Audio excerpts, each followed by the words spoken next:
Ha mim dal ni ialah pujian. Puji, kita memuji sesama kita. Kita memuji Allah Subhanahu wa taala. Allah memuji makhluk. Itu jenis puji. Tapi bila ada alif lam makrifat tu, maka dia khusus. Perkataan alif lam tu yang tersangkut kepada ha mim dal menunjukkan puji yang ni khusus untuk Allah Subhanahu wa taala. Jadi puji ni khusus untuk Allah. Maka kita layak diuji, kita layak dipuji? Tak layak. Tapi orang memuji, kita kena kata alhamdulillah. Sebab sebenarnya yang puji yang kau bagi pada aku tu sebenarnya milik Allah Subhanahu wa taala. Engkau puji aku ni baik. Kalau Allah tak datangkan hidayah, aku pun tak boleh jadi orang baik. So saya kata semalam, manusia ni bila dia kufur nikmat, dia terlupa kepada asal. Maka dia tersangkut kepada asbab. Ini masuk tauhid lah pula. Nampak? Asbab, awak banyak duit, awak pandai ni, awak hebat tentang ni. Nampak? Tak boleh langsung letak diri kita atas kehebatan tu, melainkan letak kepada orang, sesuatu yang memberikan kehebatan tersebut, iaitu Allah Subhanahu wa taala. Baru dikatakan sufi. Baru dikatakan orang yang beramal dengan tasawuf. Tapi yang berlaku bila kita bagi orang lalu tak angkat tangan, marah kita. Aku bagi lalu angkat tangan, terima kasih pun tidak. Padahal Allah tahu dia tolong orang tu. Dan penyempurna segala ibadat kita, kebaikan kita ialah Allah. Manusia tak boleh bagi apa-apa. Paling lebih dia puji. Besok kita buat salah, dia kutuknya kita pula. Gitu manusia dia bertukar. Tapi Allah tak. Dengan kebaikan yang kita buat tu pun, dia boleh ampunkan dosa kita. Padahal kita jahat pada satu ketika yang lain, tapi ada kebaikan tu Allah suka, Allah boleh ampunkan yang lain. Manusia tak boleh buat. Pasal tanah 2 ekar, 3 ekar, sampai 7 keturunan pun boleh bergaduh, berdendam. Macam gitu, kata mengata dan sebagainya. Allah tidak. Kau kapil 70 tahun lepas tu kau syahadah, aku ampunkan. Dosa minum arak tu aku ampunkan. Tak sembahyang 70 tahun tu aku ampunkan. Macam gitu. Tu. Habis. Serta membaca apa yang disuruh baca dan fikir, apa yang dibaca dan diucap, dia dihati-hatikan apa yang dikatakan kepada Tuhan.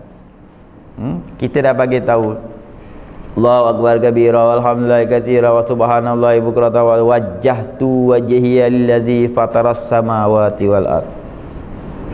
Wajjahtu aku hadapkan, tawajjuh, aku hadapkan, wajjahtu wajhiya lillazi fataras samawati. Maknanya hati ni dia yang paling penting, hati kan. Hati tu aku dah serah dah kepada yang mencipta langit dan bumi ni. Maknanya apa? Hati ni tempat untuk berlaku redha. Hati ni miskin ke, kaya ke, sakit ke, sehat ke, ustaz datang lambat ke, ustaz datang cepat ke, steady. Tu hati tu. Itu maksud lebih kurang maksud wajah tu. Sebab la tataharraku zahratan illa biiznillah. Tidak akan bergerak atau zarah melainkan dengan izin Allah Subhanahu wa taala. Tapi manusia tetap diberi kesalahan itu, kesalahan ini. Tapi cerita asal daripada Allah Subhanahu wa taala. Tu dia kata, orang tanya dia pergi gunting rambut, masuk dalam Facebook lah cerita dia. Tapi cerita ni menarik lah, hukum akal dia panggil. Dia kata, kenapa Allah tak jadikan semua yang orang alim? Kan Allah berkuasa. Dia kata macam itu. Dia tanya tu, tukar gunting tu tanya orang yang dia gunting rambut. Cuak juga orang yang digunting rambut tu nak jawab. Kejap lagi salah jawab, dia cocok orangnya dengan tu. Jadi dia fikir macam mana nak jawab dengan tukar gunting ni.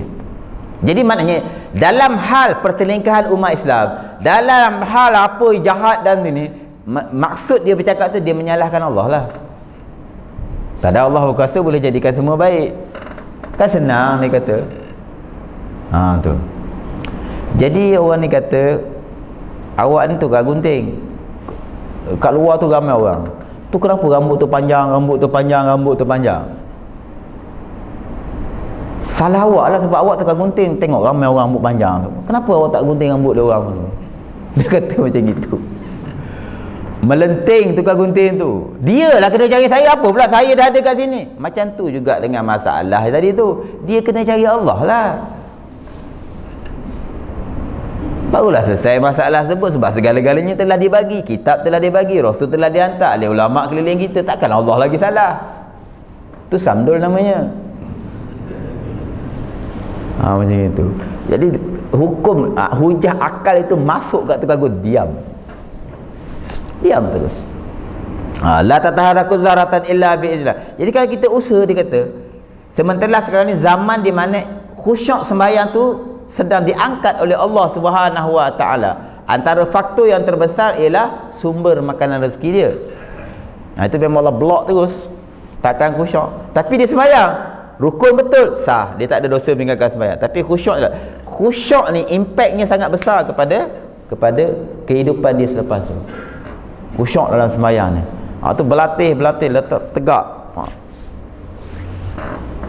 Jangan bergerak apa semua tu. Bergerak untuk rukuk, tidak sujud tak apa. Tapi kalau gatal, belajar tahan. Tak? Belajar tahan. Dan benda ni kena berlatih lah. Hari-hari kita berlatih, insya-Allah kita akan dapat. Tapi yang paling penting lagi, bawah pada tu ialah makanan. Makanan tu paling nak kena jaga. Jadi lepas sarapan ni, nak lagi sarapan ni, kita pilih betul kedai mana kita nak makan apa kita nak makan. Tak? Dah tanya pula yang bayarnya ikhlas ke tidak. Macam gitulah lebih kurang. Tak? Macam itu. Habis kat situ, serta membaca akan apa yang suruh baca dan fikir dan akalkan apa. Akal yang maknanya maksud ayat yang kita baca tu apa, dan diucap, dihati-hatikan apa yang dikatakan kepada Tuhan. Wajah tu wajhal ladzi fataras samawati wal ard. Dia kata apa lagi? Dia kata siratal ladzina an'amta alaihim ghairil maghdubi alaihim. Jangan aku ni jadi macam Yahudi, jangan aku jadi macam orang Nasara. Tapi benda tu berlaku hari-hari. Benda Yahudi dan Nasara ni berlaku hari-hari. Untuk mendapatkan satu benda yang betul-betul Islami dalam satu tu, menjadi pertentangan pula di kalangan masyarakat. Tak? Kita nak letakkan satu sunnah tu pada satu tempat tu kadang-kadang bukan senang. Jadi saya kata, dalam kita nak beramal pun pertentangannya sangat banyak. Kerana Yahudi dan Nasara dia menguasai keadaan. Dia tak kuat tuan-tuan, tapi dia menguasai pemikiran. Maka yang Islam pun boleh ikut cara dia. Jadi tak ada masalah bagi dia. Padahal kalau kita bertentangan secara berdepan, tidak akan menang orang kafir ni. Itu janji Allah Subhanahu wa taala. Tapi kerana ada tali barut pemikiran Yahudi dan Nasara, maka jadi susah. Tetapi tak apa, kita terus berdoa mudah-mudahan. Maka pendeknya hati itu tetap kepada kerja-kerja yang disuruh oleh Allah Subhanahu wa taala dalam sembahyang, dan hadir hati akan kebesaran Allah Subhanahu wa taala. Maka sekalian sebut ini ilmu syarak. Jadi bila dia golongkan khusyuk ni sebagai ilmu syarak, dia nak isyarat apa?